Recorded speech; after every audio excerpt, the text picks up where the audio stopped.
One of the premises of this program, the Zero Hour, and I don't want to lead you to my conclusions, and I'm sure you won't let me if you disagree.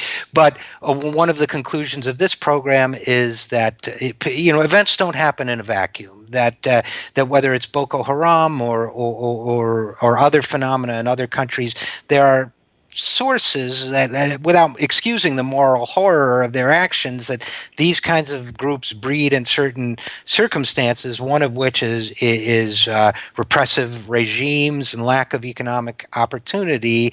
Is it your sense at all that the broader Nigerian economic and political situation is creating fertile ground for a group like Boko Haram?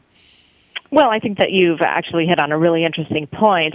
Our report that you mentioned earlier shows that the Nigerian government themselves have been quite repressive, have committed human rights abuses for which nobody has been prosecuted. There's been complete impunity. And when you look at what's happening and that impunity, I mean, that certainly makes one wonder what effect that's having on the civilian population.